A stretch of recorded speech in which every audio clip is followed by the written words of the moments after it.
Welcome to Fascination Street Podcast. Ricky Dickson, how you doing today, man? I am doing fantastic. How about you, Steve? I cannot complain. Life is good. Ricky, I gotta ask you, you're not 17, man. Why do you go by Ricky? That's a great first question. Funny story on that. It's a nickname. Obviously, I come from a line of Richard Dicksons. And so to not be a junior or a second, third, or fourth, my parents named me Ricky, or, I went by Ricky. I kept it all the way to when I moved from Texas to Oklahoma with Bluebell, and I thought I'm gonna change to Richard. And the very first convention in the grocery business I went to, the whole weekend, I kept getting phone messages from people I didn't know. I was given the wrong room at the hotel. Make short story long, the president of the Oklahoma Grocery Association at the time was named Richard Dickson. Oh my There was also gosh. Richard Dickson of a store. You may remember way back in the 80s in Oklahoma, there was a great OU football player by the name of Ricky Dickson. There was a Rick Dickson, the athletic director of Tulsa University, and there was also a physician by the name of Ricky Dickson. So I just threw my hands up and said, "I'm going back to what people are usually calling me," and so we'll stay with Ricky. That is hilarious. Um, so my name is Steve. My dad's name is Steve, and when I was growing up, uh, just because I thought it would be fun every time I changed schools, which was kind of a lot. I would change my name from my first name Steve to my middle name Christopher. And so once, I'd go to this school and I'd be Steve, and then I'd go to the next school and I'd be Christopher. Well, but at home they always called me Chris because my dad's name is Steve. And one day I was so little, I was probably like 7 or something. Um, I told my parents, look, I'm tired of being called Chris. I want to be called Steve. And so one day we're sitting there at dinner. My sister and I are at the table, and my parents are like sitting on the couch. And my mom goes, Steve, Steve, Steve, Steve. And I turned around and I go, Dad, mom's talking to you. You're right there. And she goes, haha, that was a test. You failed. You're Chris forever now. That's Uh, great, great. so, Ricky, what I Well, like, go ahead. I was going to say there's so many other things I could be called. I'll take Ricky and be happy with it. Ricky, what I like to do is I like to start from the beginning. It helps us understand how the guests got from where they were to where they are. So, where were you born and raised, man? Where'd you grow up? Grew up in San Antonio. Dad was a dentist, was in the Air Force in Colorado Springs when I was born, but at the age of 2, we moved to San Antonio and actually spent all my childhood life in San Antonio and still have all my family back in San Antonio today. I was the one that left, but Um, anyway, great. Me too, born and raised San Antonio, Texas. Yes. Is that right? Yeah, You were that's me. Yeah, oh, yeah. okay. My Where'd dad you was go to in the high mid. school? I went to Clark. Clark? Okay. Yeah, I I went went to to Holmes. Clark. Yeah, you So went to Holmes. I went to Holmes. Clark, and then I moved to basically the Shirts area. So I went to Clemens Okay. for a little while. Um, and my dad was in the military, and especially back then, everybody came through Lackland. So that's Right. where we stayed. So you were born and raised in San Antonio. Your dad was a dentist. Yes. Um, Dad, grandfather, and great grandfather. well, that The begs the problem was, question. yeah. I can't stand the sight of blood. And so therefore I decided to go the other way. I'll get into the sweet business and just help the profession out in a different way. I was gonna say, That's what I a say. lot of people when they rebel against their parents, they do something crazy, like they'll drop out of school or something bizarre, something just crazy. But you said, you know what? I'm just gonna go completely antithetical to dentistry, and I'm gonna sweeten everybody the heck up. There we go. There we go. Okay, so really, what was the Absolutely. plan? I know that you went to Baylor, and from what I could tell from the book, sorry, ladies and gentlemen, the book One Scoop at a Time by Ricky Dickson, the former CEO and president of the Bluebell Creameries. It comes out on July 16th, just in time for National Ice Cream Month. How cool is that? Yes, Um, yes. And National Ice Cream Day is that following Sunday. So we're going to yeah, hit it all about the same time. And you that's don't have to just stop at one scoop, but you do it one scoop at a time. So anyway, Well, maybe that's how they put it on. I've seen kids lick all four scoops at the same time. So that's how they that's put it on, true. one scoop at a time. Yeah, So what yeah, was the no, plan? that's I know you went to Baylor, but for what? What did you want to be when you grew up?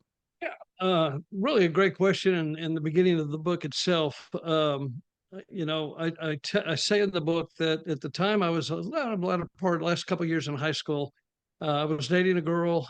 She was a year behind me, and so I actually transferred to McMurray College my freshman year to finish out what I would call a very lackluster track. I ran the mile and a half mile, and I was not fast enough for the Southwest Conference. So I went there for a year. But bottom line is, she had a passion for Baylor, and I had a passion for her.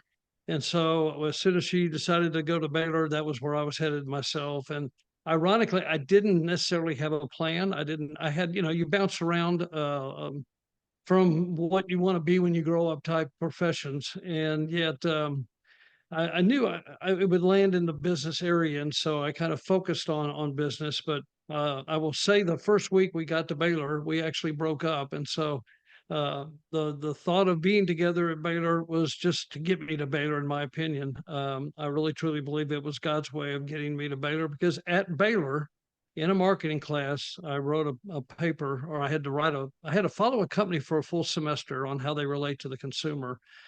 Went back to my apartment, picked up the phone, called my dad, and just said, "Look, I got this project. Do you have any idea what company I should follow?" And he said, "Well, you won't believe this, but I'm reading an article right now out of a magazine. Let me start over."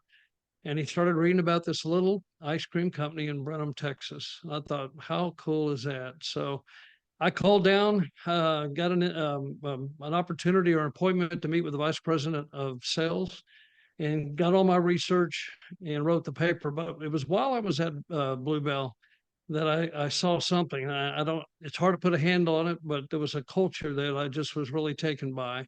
It seemed so much more than just a company. It was a family. And as I got close to I guess in my senior year and close to graduation, I was leaning towards going to the advertising business or public relation business, but I wanted to check out that little ice cream company again. And so So they I just went stuck with down you. They and stuck in your head for the rest of your time at Baylor until then. yes, absolutely. Yeah. And that was based on that I guess it was you just walked in and well you didn't just walk in, but you interviewed, was it the vice president of the company at the time? You just sat and talked to him for a while? And then the president Then walked in or something? yes, that's exactly right. I'm sitting there talking to the vice president. And the president walks in, sits down, kind of looks at me. "Who are you? And why are you here? And what do you do for fun? And what kind of car do you drive? And all the fun questions." And I'm thinking, this is kind of surreal. How in the world, did I get here with these two people? And yet, again, it's just hard to put my hand on. But there was a just an unbelievable culture that I had never worked before. I was still in college when I say that. I'd done jobs, but not full time. And so um, I was so thankful that I called them back and that they remembered me and had me come back for an interview. Okay, so fast forward to you're about to graduate, and then you pick up the phone and you say, "Hey, do you remember me?" That's right. I called and said it was about a year and a half, 2 years ago. I came and did a paper, and I don't know what I'd be applying for, but I'd love to come back and possibly interview for a position with a company. And I'll never forget. He said, "Well, can you be here tomorrow?" And I said, "Absolutely, I'll be here tomorrow." We were right at the end of the semester. It was in May. I didn't graduate till December of 80. I was getting out a semester early. So I thought I was really early in looking for, the career, but I thought, why not call them? And being summer and ice cream, I thought that just made sense. And so I got in the car, drove down, and went through the interview process. And then about a month later, they called back and said, "You have a job. You can either go to Dallas or you can go to Houston. You get to pick. And we'd love to have you join the team." And so, boy, you're talking about making the last semester fun, knowing that you have a place to go. Yeah, And no not only kidding. that, a place to go that you get to eat all the ice cream at work you want to for free. Okay, so you got hired as what? Just a sales rep or Yes, we have today somewhere in the neighborhood of 65 branches throughout the country, southeast all the way to Arizona up to Virginia. And back then, I think, I'm trying to do this by memory, but 6 to 8 branches. We were really just exploding in the Dallas market. We had just gone into the market. And so I was what was called a territory manager. We make everything ourselves. We then transported on our own trucks to these locations. And then from there, we take the product out in what we call a route truck or a bobtail truck to the stores and hand deliver them into the case. And so, as a territory manager, you're overseeing a certain geographic area of one of the markets. And that's where I started. So you weren't just in sales, you were also in sort of distribution management. Is that fair? Yes, no, that's exactly right. It was a combination of making sure that the product selection of the flavors that were provided in the space that was given was was the right mix, because certain geographic areas or certain demographic areas actually can shift tastes. So certain flavors in one area may not sell as much as another. The driver salesman that's out there making the deliveries knows that better than any, because that's how he does his sales and makes his commission. But you're overseeing that just to make sure that that's working. So from a distribution side, yes, and then you're trying to obviously get more space and work promotions and new items that might be available. Get those items worked into the stores. That makes sense. You mentioned sales and commission. Just real quick, I had this question pop into my head. Since it was your dad who basically turned you on to the idea of Bluebell in the first place, did he get a sales commission? Did he get a commission on every one of your paychecks for 43 years? Oh, he got my love. And I always made sure I took him ice cream when I went to visit. Let's say I it that bet you way. did. Okay, ladies and Yeah. gentlemen, for those around the world who may not be aware, Bluebell Creameries um, is the pinnacle of ice cream. I say that as a born and raised Texan. I grew up knowing that that was the absolute tip top of the ice cream mountain, so to speak. But they didn't start that way. If I understand correctly, they started at just selling butter. They made and sold butter, and that's it. Like back in the 19 aughts or something. Was that right? Yes. Yeah. That's correct. 1907 started as a butter company, and we were known as the Brenham Creamery Company, Brenham being a town between Houston and Austin. Back then, you had pretty much every small area or every area had their own little dairies, because you didn't have a way to transport not only goods that were frozen, but also perishable type items. So you saw a lot of local dairies throughout.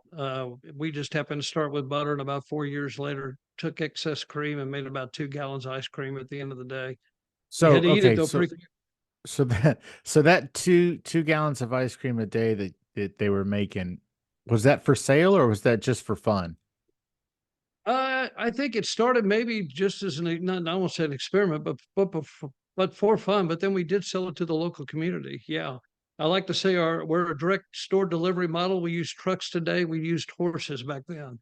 So we had Wow. maybe a direct horse delivery system, but people would call in and or let us know that they would want whatever we're making, and so we would then go straight to whatever their location was in the community, and again, you'd have to eat it pretty quick because it would be melting as the process worked. Sure, because back in those days, it was, I mean, we had just barely, I guess, stumbled onto refrigeration that didn't require massive amounts of just ice. Um, Yeah, but we and surely didn't ice was have, what was used. You're right, ice was what was used, and then sure. you'd put salt, just like you do homemade ice cream. But Well, anyway, I I didn't just mean to meant for interrupt. storage and transport, like you were saying. We definitely didn't have, mobile refrigeration. That's true. That's Okay, so um your dad turns you on to this little story he was reading in the paper. That excites you. Blah, blah, blah. January 1, 1981, you start your first day at Bluebell Creameries. Now, you chose Dallas, is that right? I did. I chose Dallas. Now, this may be none of my business, but that young lady that you followed to Baylor, did she follow you to Dallas? No, again, as soon as we got to Baylor, we decided that God had different plans. We knew that really that we were not going to end up as a couple. And so, like, you go through that process of the dating process back then. I wished her well. She was from San Antonio, as because obviously we were in high school together. But no, she went a different direction, and I don't think I've talked to her since I was at Baylor. So Oh, fantastic. Um, yeah, it's being talked about a lot because I've used her as the inspiration to get me to Baylor. So I yeah, hope I'm I sure her wish phone is blowing up too, and she's like, "What is happening yeah, right now?" I have not shared her name, so you'd have to do some research. Okay, so you're in Dallas. You start this job. You're so excited, you can barely keep it all in you. How did it go your first few days? Was it everything you expected? Was it more than you thought? Because when you get out of college, yeah, you're eager and you're excited, but starting your first real job is still a monumental task. So, how were those first few days, few weeks? Absolutely. And I will say the very first 2 weeks that I started with the company, I actually was in Brenham, Texas, training through a training process. And what was so beautiful about that, or so neat about it, is a part of that is you spent every morning with the president of the company. So you'd spend 15 to 20 minutes. It was his way to get to know you, and your ability to get to know him. And so and again, start learning the culture of what made the company what it is. And so we did everything from not just learning how to sell, but we also worked in production. We worked on the production line. That's for another book. I'll tell you, we had more fun, but at the same time, I think the packagers and the operators look forward to the new guys coming in, I'm new sure they gals do. coming in. There was a little bit of ice cream that maybe hit the floor that you had to clean up, but I say that in a fun way because it was the best way to learn. We went out on routes, and to me, what I loved about that is I've always believed in servant leadership, and so if you're going to step into a role right out of college and you're going to start managing 4 or 5 individuals that have already been there, in some cases twice your age. There's going to be some resistance or possibly resentment that you've taken a position they possibly could have. And so I made it kind of a mission to step in to work beside and not above, to learn beside and really kind of reinforce what was happening because I didn't know everything. And still, 43 years being with Bluebell, I was learning to the day I walked out and still learning. I mean, it's something you don't just stop learning, but it was a tremendous 2 week immersion into the company and into the business. When I went back up to Dallas, we were exploding up there. We had moved into the market in '78, so we'd been there a few years, but the major chain stores were now starting to promote the product, give us new space, and it was all we could do to keep up with the sales and making sure that the consumer was getting the not just the product but the quality of the product was staying consistent. So yeah, it was some of those moments we need a bigger boat type experiences, but had a blast, and honestly, because I was single and I was working with 3 other gentlemen that were all about the same time, we were all starting about the same time. It wasn't unusual to stay to 7, 8, 9 o'clock at night, and really can't wait to come back the next morning because that was your family, and it was happening. You were just sensing the excitement.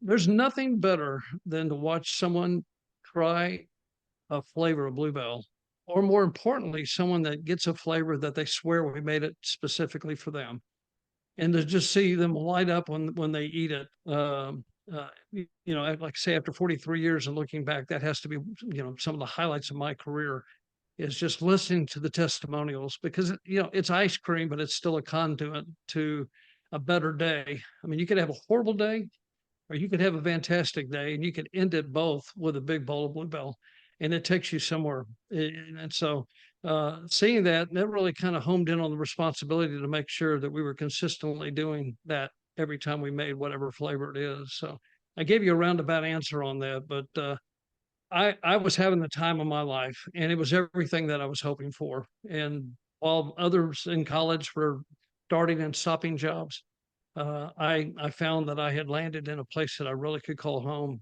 and really never looked back. That's beautiful. Um, Throughout the history of ice cream has been used to soften bad news. Like, your parents take you out for an ice cream to break the news that they're going to get a divorce, or for the wins. Hey, we won the Little League World Series. Let's all go get ice cream. So ice cream has been a mainstay in at least American culture for as long as there's been ice cream. Um, I think it's also been sort of a community builder. Like, it's one thing to sit around the dinner table and eat and, have a conversation and catch up on the day, but it's quite another to do it over just ice cream. Because with dinner, sure, you've got all the people and they're telling about all their day and you're eating this big meal or whatever. But with ice cream, you have to really get to the important stuff quick because you gotta lick and talk. You have to get that story out there or those questions out there in between licks because that stuff is going away quickly. So I think it's really beautiful that you found a home in such an important facet of, I'm gonna just say, human culture. I love that about it, that for you. Now we are gonna jump around a little bit, but Sure. there's the story in the book. I have to know a few things about this story. There's a story in the book about when you were a little kid, there was this Christmas scavenger hunt. Now, I Yeah. have a few questions. Mostly it's just breaks down to this one question, I guess. That story made such an impact. That event made such an impact in your life that you included it in this book all these years later. Why was that so important to you? And what did you get from that? What was the life lesson you learned from the Christmas scavenger hunt? Well, I appreciate the question, and really, it was one that kind of got to the heart and soul of why I wrote the book, or the message maybe behind the book. The book is filled with a lot of fun stories. They're filled with great moments in ice cream, but they're also filled with some struggles, some tough struggles. And I truly believe in my life that the steps of not necessarily dating the girl that got me to Baylor, that got me to Bluebell, but I've tried to live my life the best I can, following what I believe is God's direction and God's steps in my life. And we don't always listen, and or we sometimes totally miss what He might be saying. But I look back now and really truly believe that everything that's in my career happened for a reason, and it was for His glory and not for necessarily my recognition. The story of the scavenger hunt came to mind because it was so unique as a child when we woke up to run in to see all our presents under the tree and not seeing any presents at all. It was a scary. I mean, when you're a kid, that's like, what's happened? What did Obviously, I Santa do? got, yeah, all those emotions. And we're talking. I have two brothers and a sister, and we laughed, and we weren't laughing at the time. And I think I said in the book, for me and my two brothers, yeah, I got it that we probably did do bad things, but not my sister. My sister was an angel, and so it didn't make sense. Nothing was adding up. But the message there in it was, as we went on our scavenger hunts through the house one at a time, and it really made that whole experience of Christmas not just let's rip open and look. It was more seek and search. All of us were led back into the room where we started, and we found the present unwrapped in the room the whole time, and yet we didn't see it. And so I relate that to exactly what I started with, and that is how God moves in our life. And I believe that there are so many times He's trying to get our attention. He's there in plain sight, and yet we miss Him. And I titled the chapter "In Plain Sight" for that very reason, because you're going to have great times, you're going to have success stories, but there are also going to be the very, very few. In fact, I don't think I've ever met anybody that has not gone through some type of struggle in their life. And when struggles come, where do you turn? And for me, I turn to Christ and I turn to Scripture, and so that is why those two just seem to go so naturally together. That He's right there, arms open wide, and all we have to do is accept Him, and then through that you have the peace that then passes all understanding. And to get to that point, the beauty of, I don't want to say the beauty in the struggle, because there's no one like struggle, but we're going to have them. And how do you get to a place where you can have rest and peace? And so that story came to my mind, and I thought this is a perfect illustration for that moment. Beautiful. In the book, you mentioned that Bluebell has 66 or so branch locations. What is a branch location? Is it a standalone ice cream shop? Is it a management office? Is it a factory, a distribution center? What is a branch location for Bluebell? Great question. It basically would be a distribution center. When we build a branch, we usually do about a 60-mile radius circle around it. In some markets, you have to take it as far out as 100 miles, 120 miles to be effective with your direct store delivery process. So, as we grow and as we go into a new market, we will build what we call a branch, and the branch would then go out and work the product into supermarkets, convenience stores, restaurants, any and everywhere you could possibly sell ice cream. And it's then managed from that location. So you have a branch manager, a sales team, a shipping team to make sure the product's ordered correctly and loaded correctly, and then an office staff that runs the paperwork part. So they're like individual little, I don't call individual companies, but individual little depots to make sure that the product's handled correctly. All then centered back to one of our three plants. We have one in the main plant in Brenham, Texas, one in Oklahoma, and then one in Alabama. Gotcha. So those plants, those are the creameries. That's where the gold gets made. That's correct. That's Okay. right. So it all started in Brenham, Texas, like we talked about. Many, many years ago, my wife and I decided that we had made a move, and then when we were packing up our stuff, we were like, where did we get all this stuff? We have too much stuff. So let's stop getting each other stuff and let's just get each other experiences. And one of the things that we found was in the small town that my wife grew up in, Mississippi, Columbus, Mississippi, there was a local cemetery. And that's where, members of her family were buried there. And it has a famous story of how that's where Memorial Day started, was at that cemetery. And so it's a very, this sounds weird, but it was a very popular place in Mississippi at the time. And one of the headstones was this big, beautiful carved marble angel. It's an angel who's crying, uh, and she's sort of draped over a stone. She's draped over a headstone, and she's crying, and it's called the Angel of Grief. Now, the reason that it has a name is because there's a whole story behind it. Back in the 18 whatevers, like up in the Boston area or whatever, there was a lawyer. He might have even been a legislator. I'm not sure. There was a lawyer named William Story, and he was getting tired of the lawyer life and the big city life of the 1700s or whatever it was, 1800s. And so he retired and moved him and his wife to Italy. And then he took up sculpting. She got sick and died, and he handcrafted her headstone as uh, an angel of grief, an angel crying over a headstone, because he felt like that depicted that was the greatest depiction of sorrow and sadness that he could imagine. That headstone became so famous that as of right now, there's something like 95 replicas around the world.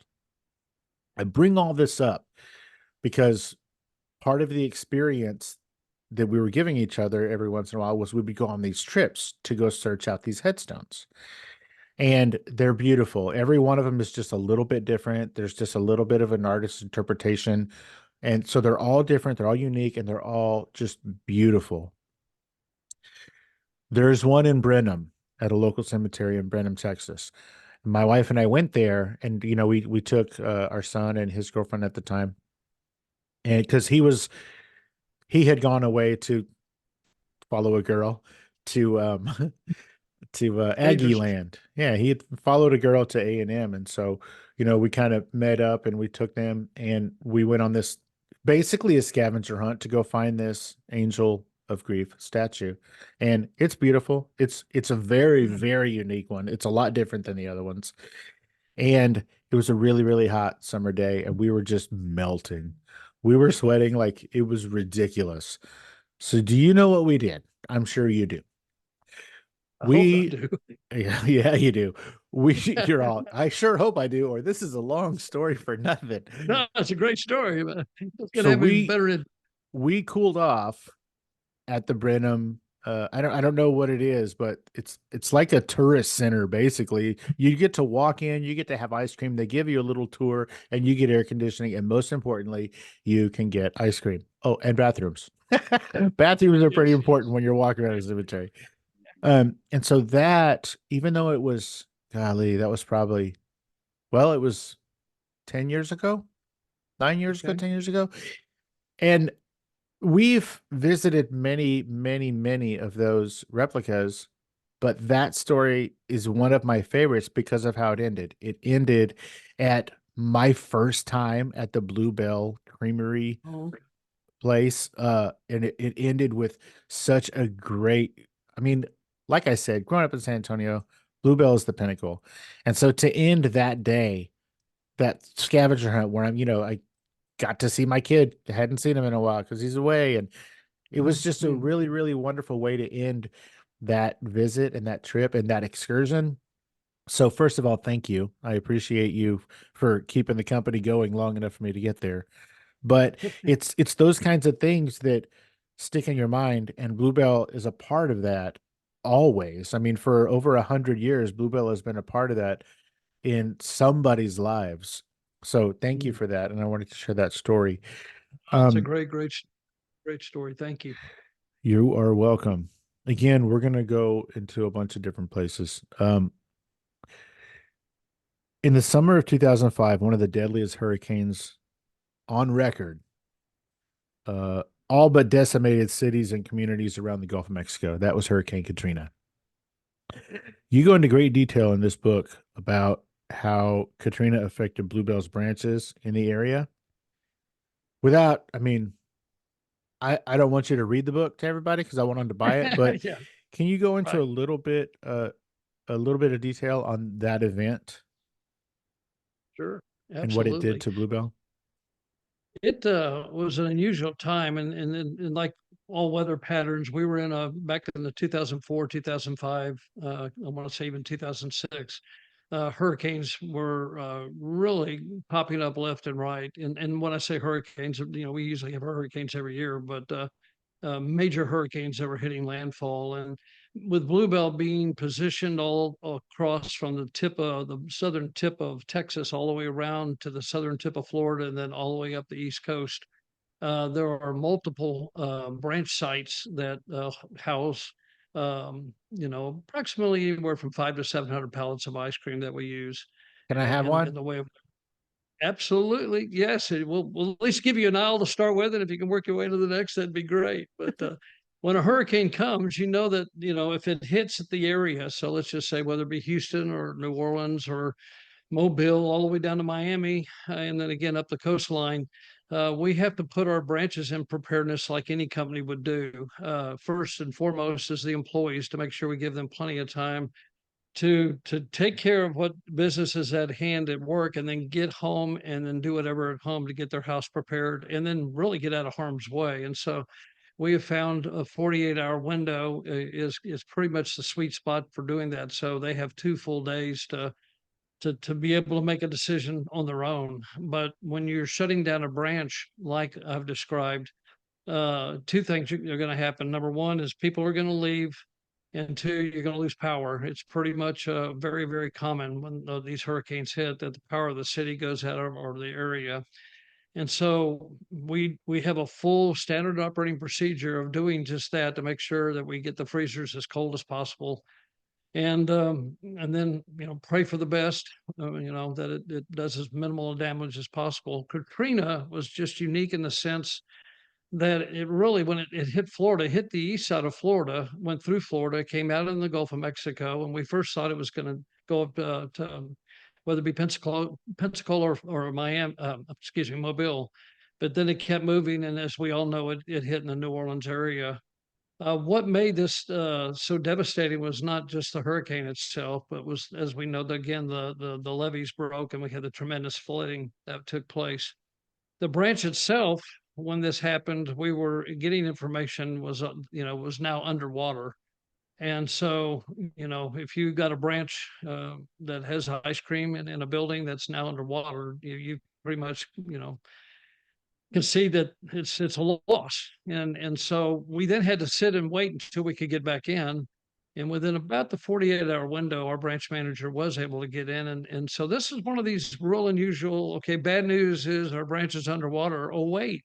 Good news is he shows up and finds out not only is it not underwater, but it looks like it did a great, it withheld, the winds. Oh, wait, bad news. We had a huge pine tree fall in the back of the property and it landed where the bobtail trucks are parked. Okay, well, we may have lost a truck and we lost some fencing. Well, wait, good news. I mean, it just kept going back and forth. Good news is the truck that where it would have hit, it happened to be in the shop. And so it landed right in the only open spot that it could have landed in. And so we'd be, and then, oh, where's the truck? Well, the truck's at the shop. Well, where's the shop? Oh, it's in the area that's flooded. Okay, well, we lost a truck, but hey, it's all turning out as best it can. All the employees are in good shape. And then we get wind that actually, even though that the shop was flooded, the truck itself had been put on lifts to be worked on and was raised up to be worked underneath. And so even though the floodwaters came into the shop, the truck was in good shape. So good news, bad news, good news, bad news, good news. And again, in the story of that is you're going to have both in your life, and that's where I paralleled. You can have good news and bad news, but where do you find the peace in the middle of that? And I won't give away the whole chapter, but it really is a fun chapter that we look back to say, God doesn't necessarily always answer in the way that we would like for Him to. And believe me, there are a lot of times I've asked that question: Why do good people have bad things happen? Why are great people, why do they die early? I think that there'll be a lot of those conversations in heaven, but I think what he is asking for us to do is just have faith in him and trust in him, and rest knowing that he is a God that's in control. And so it was a fun chapter to relive. I'll say I had just really taken over as the general sales manager of Bluebell, moving from Oklahoma to Brenham. And boy, was I, no pun intended, immersed into this weather pattern of hurricanes where you're on call. But again, we're real fortunate that we had all employees were accounted for and everybody was safe. Great story Now, though. it is a great story, and in the book, you go into a little more detail, obviously, but some of the buildings that surrounded the Bluebell building were just horrifically damaged. But again, like you said, Bluebell got out of that whole sticky situation relatively unscathed. Why do you think Bluebell got so lucky? Oh, well, I could take two different paths. One, I could say, well, the way we build our buildings, I'm not that, no, I'm not even that good of a salesman, to be honest with you. Uh, and I would also say the fact that it's just, why do tornadoes when they come through? I'm back in Oklahoma now, and I don't understand how one house on one side of the street gets totally demolished and the other house doesn't have any, issues of any kind. I don't. Those are the unknown mysteries on why things happen the way they happen. I think on both accounts, though, we have to place again that trust, and we count our blessings when it necessarily doesn't affect us. At the same time, we grieve with those that it does affect, and it pulls us as a community and as individuals and as Christians back together to be able to realize that life is so short and every day is so important. And I really can't explain it other than at that particular time we were extremely fortunate, and we thank God for that. Ricky, in the story that is your path through Bluebell and life in general, this book, once again, One Scoop at a Time by Ricky Dickson, available everywhere, July 16th. Uh, And in on the, in, one scoop at a time.com right oh, now on Amazon. So you can actually pre-order it. One scoop at a time.com will give you a little bit more history about me and the company, but also a way to order it if you so choose to. oh, I Love to have love you that. order it. Thank you for Yep. that. That was amazing. So in this story that is your path through Bluebell and life in general, you rely heavily on what you frequently refer to as God's plan for you. When did you first realize that God even had a plan for you, little old you? When did you realize that you were important to God? I appreciate again that question. I was very fortunate to grow up in a family, again, mother and father that really taught at a young age that it was not just a matter of checking a box on a Sunday morning, but it was how do you actually have a relationship with Jesus? And so that was so instilled in me that he wasn't wants more than just you to say and show up. He wants to talk and walk and be with you. And so that being in me, I knew in my heart that there was a plan. I will say that in high school and even in college, man, I was all over the board. I can tell you probably 20 different professions I thought he was calling me to. Uh, I mean, all over the board. And yet nothing seemed to bring that, I'll call it a piece, but it just nothing seemed to fit. Other than when the opportunity with Bluebell came, I will say, and I tell any new territory manager coming on, and as the president, I would meet with every territory manager when they first start. Is make sure this is for you. Make sure you have the passion um, for what you're doing. And really, in my prayer life prior to Bluebell, that was my prayer to God: is open the door you want me to walk through, but more importantly, put in me the passion to do it what it is that you would want me to do, whatever that is. And if you have a passion, I mean, man, I've met some great people that have an unbelievable passion doing things that personally would not bring me hardly any joy. And I don't want to say what positions those are, but I look and go, man, I'm so thankful they're not only there, but they have a heart and a passion to do what they do. And we need that because it takes the full team to make success actually happen. So with me and my walk with God, and I shared the book, there was a moment in time that I got caught up in what I would call looking for the promotion or being thinking that a promotion was coming and stopped doing the things that I needed to be doing. And when I moved from San Antonio to Oklahoma, I thought I was going to be taking over this new region, and I not knowingly drifted from maybe following his will for the right reason, but to following his will to accomplish or go after what I wanted. And there's nothing necessarily wrong with that if the two go hand in hand or if you keep it in the right perspective. But I drifted. I mean, there were things I was doing that I shouldn't have been. There were things I wasn't doing that I should have been. And when the moment came that I thought they were calling me in to promote me, I'll never forget about a 45-minute discussion, one full handwritten page on one side and about half on the other of things that I needed to be working on or should be working on. And I remember going back to the hotel. We were at like a little retreat for all the management team. And I sat on the bed and I said, God, I don't understand. I came here. I thought this is why you wanted me here. I thought I was following your will. I thought this is where I was going to get promoted and move on. And about the time that came over me, whether it be God's not audibly, but really I felt in my spirit, God saying, "You're here for my will. You're not here for your promotion. You're not here for your pride. If you'll do the things I'm asking you to do, all that's going to take care of itself. But you should rest in what I'm asking you to do." I was upset. I'll be honest. I thought, this is crazy. I'm going to pack up. I'm moving back to Texas. That's where my whole family is. And this other side of me said, I mean, it was literally back and forth. If I just listen to what he is telling me and trust, and that's the beauty of it, that's what faith is you're trusting in something you can't see. Um, I chose luckily the latter. And the next thing I knew, I'm now running an ice cream plant in Broken Arrow. I had left the sales force or the sales side. I'm thinking, I'm a marketing journalism major now running an ice cream plant. This is crazy.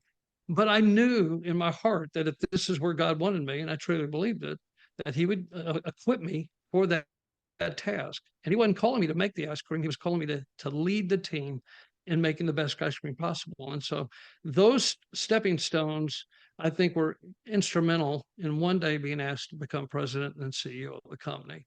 That knowledge I would not have ever had if I had gone up and just became the regional manager that I was going up there for. In fact, when the regional manager positions were named, I was in the plant. So the reason I went there actually shifted. And yet, boy, you talking about having a peace. I had a peace that I was right where God wanted me and having a blast. It was just a different plan than I would have ever scripted, but it was the plan in my heart I believe God had laid out. But that started it going all the way back to my childhood in the relationship of trust.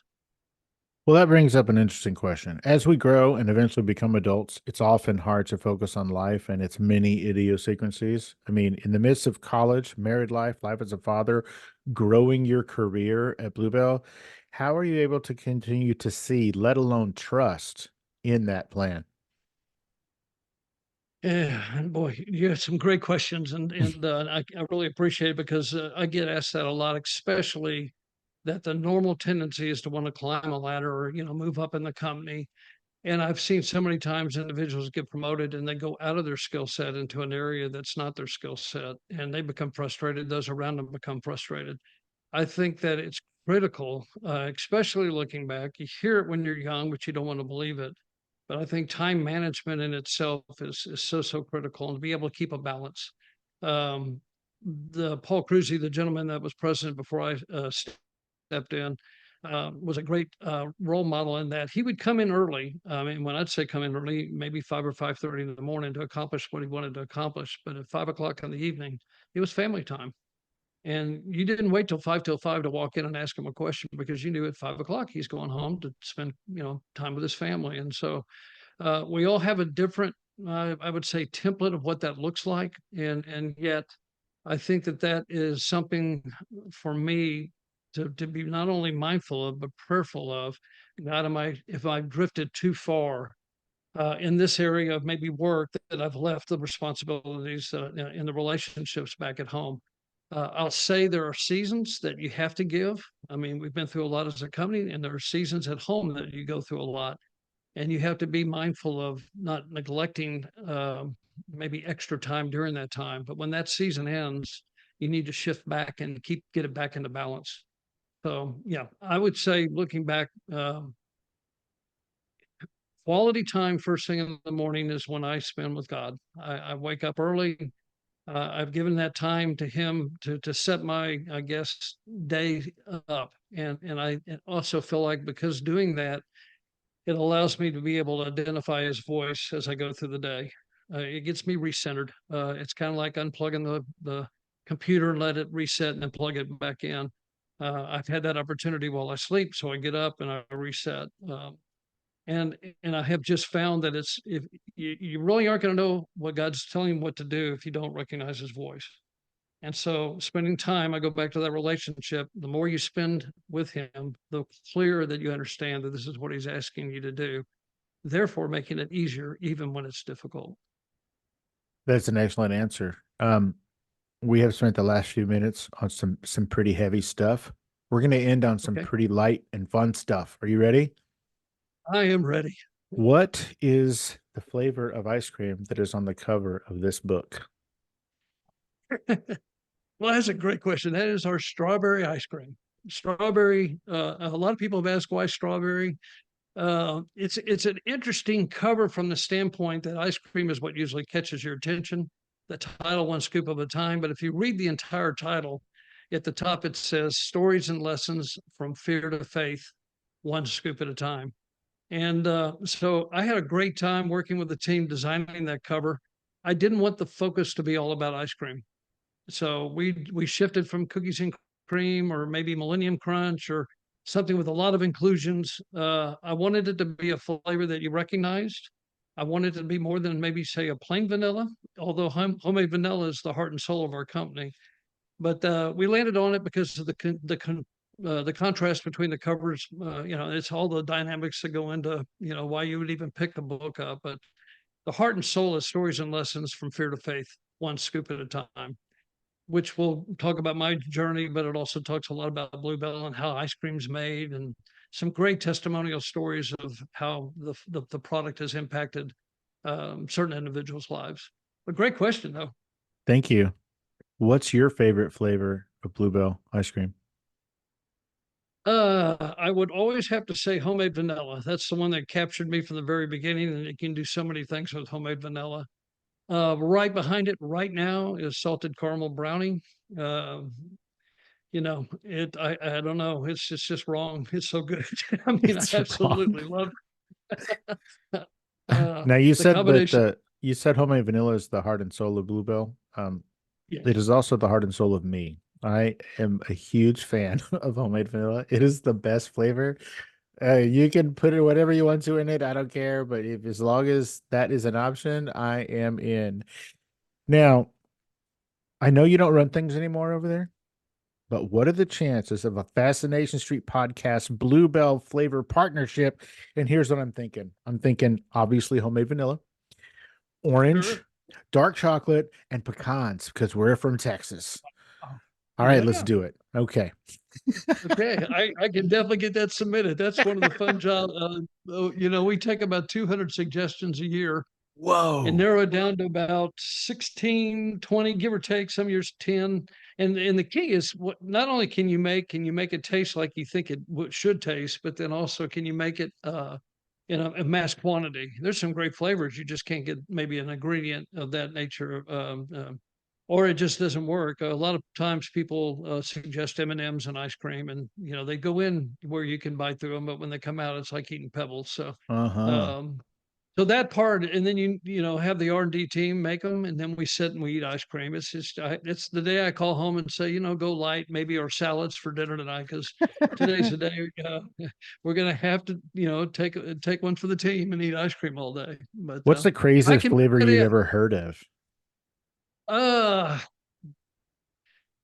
the craziest flavor we ever did was pickles and cream. It was back in I think the 40s or 50s. I think I've actually got that in the book as well. It was that long Uh, ago? Yeah, it was back in I think more of a PR just to say, hey, Bluebell's making ice cream and it didn't. I don't know if they only had a half a day's run. I don't think they made very much. I tried when I researched this to dive into that. I couldn't nail down the exact date that it was produced. We know it was produced because it was the talk of the area back then. There was one particular flavor since I've been with Bluebell that it was at the end of one of those crazy days that I was just talking about, where we'd eaten ice cream all day, and they walked in and said, "We have one more flavor. You won't like the name of it, but it really tastes pretty good. Peanut butter and jelly." And we said, "No way." And then we started eating it and said, "This is really good." And so we did come out with a peanut butter and jelly. We had people writing in, "Did you cut the crust off? Did you toast the bread? Is it creamy or what?" I was like, "Oh my." It did taste good, but it needed to be renamed. It was a peanut flavored ice cream with peanuts and kind of a strawberry, I think a strawberry variegate that was rippled through it. And yeah, I thought it actually tasted good, but nope, it didn't work. One of the better new, I guess, temporary flavors that Bluebell has released in the last few years, in my opinion and my wife's opinion, is you guys did one a couple of summers ago called Bride's Cake. Yes, That was yes, amazing, by the way. yes, yes, and Um, it does come in and out, so you'll oh, it see it does. again. Yeah. Okay, so the craziest ice cream flavor I've ever heard of in the book, at one point you just briefly mentioned Iron Chef, which is a TV show on the Food Network. Yes. During one of the Iron Chef competitions, do you know where I'm going with this? During Oh, one of the Iron Chef competitions, so the way everybody listening, the way Iron Chef works is there's an ingredient that nobody knows what it is until they unveil it, and then you have to make like breakfast. No, you have to make it's like I don't know, like a 3 or 4 course dinner or whatever, and dessert out of whatever this thing is. The ingredient was trout. ooh. One of these contestants made ice cream out of trout. They made a trout flavored ice cream. I do not know how it tasted, but I will tell you this, that person did not win. So instead of sprinkles, did they use speckles? I'm Oh, I sorry, or love that. rainbows, That is or hilarious. yeah, well, Um, it's out there on a scale from 1 to 10. I bet it didn't have scales, so you're good at this. Um, okay, you recently uh, retired from Bluebell after 43 years with 7 yeah. serving as the CEO. What's next, man? What do the next 10 years look like for Ricky Dickson? Oh, great question. This book opportunity came along right at the end as we were naming my successor, and so um, it has opened so many doors just to be available. I got a heart and soul for two ends. I have a heart and soul for college grads coming out to be able to share life stories and lessons with them. So I've been working not only with Baylor, but actually with Oklahoma Baptist University, which is real close to where I live. So between those two universities, also working on advisory boards with both schools. But Also just being able to do speaking engagements, loved and totally available to go around, be more than happy to go anywhere in the country to speak, because I think you don't just go through 43 years and put it in a box and put it on the shelf. I believe that God has truly called me again to take these experiences and use them. And then the other side of it is to work with any CEO of any capacity, that there's some different opportunities that have kind of presented themselves to be able to, I don't want to say mentor, but maybe walk beside, to have it be a sounding board in times where questions are tough and you really don't have someone that you can turn to and discuss. And so, really, all that is maybe one silo. The second, and probably most important, is my grandkids and their parents, as I like to say, our kids. But I'm getting to spend some quality time that I wasn't able to when I was younger. We have eight grandchildren, four that actually my oldest grandson is just gotten engaged, so that makes me like really old, even though I just turned 65.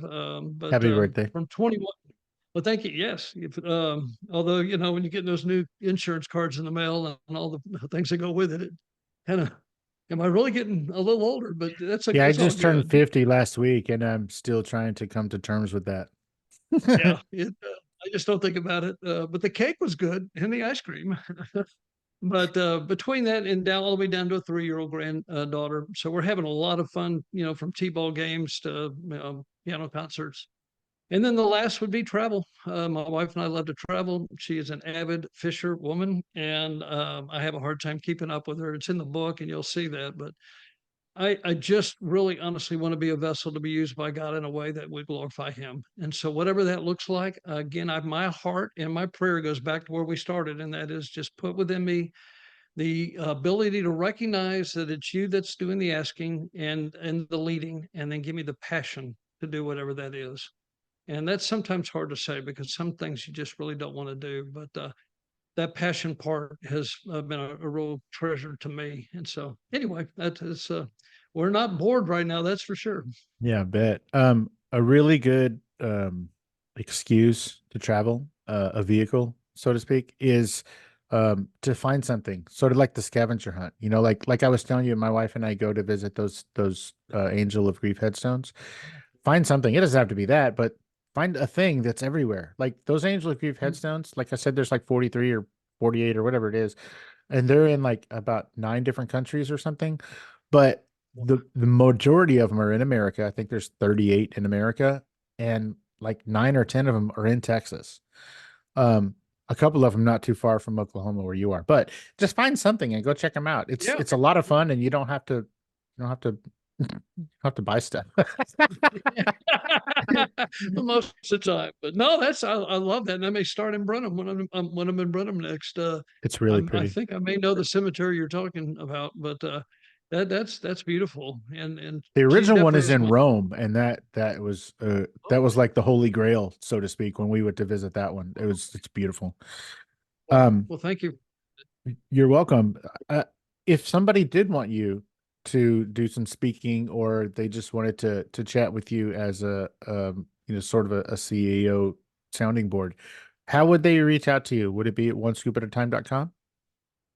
Actually, it'd be rickydickson.com. We're unveiling that probably right now as we speak. We've been working to get that in connection with onescoopatatime.com, but Ricky Dickson, and it's Dickson. I always have to expel just to make sure it's a last name that does get kind of confused. But yes, rickydickson.com, and it tells more about my journey and some experiences, but also an opportunity to ask questions about speaking and or whatever would work out, mentoring or however I can connect. That sounds great. Lastly, Ricky, who's this book for? Why did you write this book? Who's it for? Uh, to me, honestly, it's for anyone from any age that can start because I think it's lighthearted enough to have fun. I've got my grandkids, reading all the way up to any age. It's in my season of life. But as we started this discussion, it was about a paper that I wrote when I entered into Bluebell, and I thought, what a better way to exit, and that is to again write this time a little bit longer paper. Luckily, it won't be graded. I guess it's graded by if anybody buys it, but it was just a great bookend to how I started and how I don't want to say stopped, but how I'm finishing my career with the company, and just thought it just made perfect sense at this time. So just to be clear, you said this book is a bookend. That one slipped. I didn't even mean to do that. That is I hilarious. just want to, honestly want to give the message that you can find peace in the middle of a storm. And again, in my personal life and in our company, there are times that you're desperate, you're looking for that, and so that if there's a heart and soul of the book, that would be it. The searching and finding and knowing that you can find peace in the middle of the storm, and then a lot of ice cream all our way around it. Once again, ladies and gentlemen, Streetwalkers, the name of the book is Stories and Lessons from Fear to Faith, One Scoop at a Time by Ricky Dickson. It will be out July 16th everywhere. But right now it's available for pre-order at Amazon.com and more importantly, onescoopatatime.com. Now, in this book, I would encourage everybody to get it. Yes, it does talk about some of the things that we mentioned, but there's so much more we didn't talk about in this book. Uh, there's a huge nationwide story. I'm sorry, a national story in this book about the 2015 listeria outbreak that was sourced with Bluebell. He goes into all that detail. And I mean, just that story alone is worth the price of this book. Guys, check out this book. It is amazing. Um, I can't recommend it enough. Thank Ricky, you. as we're heading out, is there anything I didn't ask you or we didn't talk about that you specifically wanted to talk about today? Like, did we cover the big bits? You definitely did. You nailed a lot of great questions and got to the heart and soul of why we're even having the discussion. So I can't thank you enough. I really do appreciate this opportunity and getting to know you. I love the Fascination Street. I just, for for what you do is you kind of got me my juices going because I love meeting new people and hearing life stories. So congratulations on what you do as well, and thank you for this opportunity. Thank you. I appreciate it. Once again, everybody, go check it out. One scoop at a time. It's like I said, pre-orders available right now. Uh actually, when this comes out, you can buy the book. This is going to come out. Okay, there you This is go. going to come out Good. either the Monday before or the Monday after the book is released on July 16th. So everybody go get this book. One scoop at a time. Oh, it's amazing. Amazing. I can't thank you enough for your time, Ricky Dickson. Are you Absolutely. on social media? Yes, yes. And we're working on that end of it as well. So Okay. same name, same spots, one scoop at a time, and Instagram, LinkedIn, Facebook. Yes, I'm 65, but I'm still learning. I'm expecting to go to TikTok and see you doing some crazy dances. Just we're kidding. we're, uh, we're well, I don't know about dances, but we are having some fun talks and doing some fun things. Ice cream's fun. You got to have fun with ice cream. Ice cream So is fun. And also, ladies and gentlemen, don't forget to look for that flavor, the Fascination Street podcast flavor of Bluebell ice cream, orange, vanilla, dark chocolate, and pecans.